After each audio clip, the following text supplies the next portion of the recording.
Welcome into this morning's Carrier Update presented by Powerfleet. I'm Tony Mulvey, joined by Donnie Gilbert. Donnie, we talked about this last week, but really that middle of the month in June, it's a pretty pivotal time for rates. What we've seen is it move in the opposite direction than what we were wanting to see. Yeah, so we wanted to see how would the market react. In previous histories and stronger markets, we see about June 15th and they start climbing back up, and they climb up through the 4th of July. Again, we have end of month, end of quarter, and a big holiday. Now, of course, we had a holiday weekend this weekend, which is only the second weekend in history that we've had it, a federal holiday. And I expected it, would possibly start seeing some, reactions to that because it being a long weekend, but we did not see any reaction at all. And we actually saw it drop down to $2.86 is what we're at right now for the National Truckload Index. Take fuel out, we're at $1.96.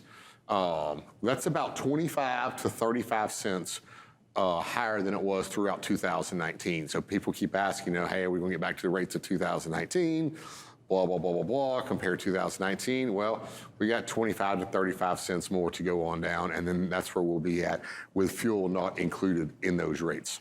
Yeah, I guess my concern is we've talked about inflationary pressures. We see it in the diesel market, but it's happened everywhere else. I mean, insurance, maintenance, labor, everything's gotten more expensive. So, that 25% or 25-cent gap seems wide, but it may not be as wide to that break-even point. So if we compare cost to 3 years ago, then we're probably already really below that. Yeah. As you say, the inflationary gaps, yes, oil being high, meaning your motor oil, also your grease that goes in different places of the truck, all kinds of things driving those prices up. And then, of course, mechanics are charging more.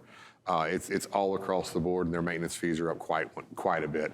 So we don't want to see this go down any further, but I'm afraid this is just really kind of the beginning of the storm that's to come. Yeah. So, and there's going to be a big washout on fleets, but as capacity adjusts, then rates will finally meet back up, and then we'll see those start adjusting probably back up once we get a certain amount of capacity out of the market.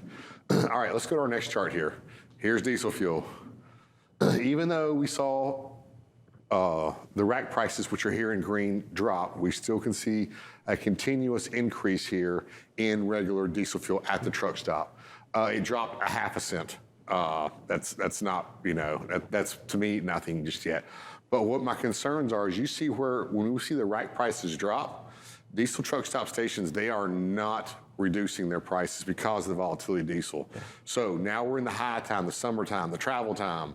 They're not going to want to reduce it right now. So when we actually see the rack price, the wholesale price start to fall, it's probably going to be quite some time before we actually see diesel fuel prices. I'm not expecting anything huge before mid-August. Awesome. Well, thank you for this update, Donnie. We'll be sure to check in with you again. Right now, toss it over to Kaylee with our first look at headlines.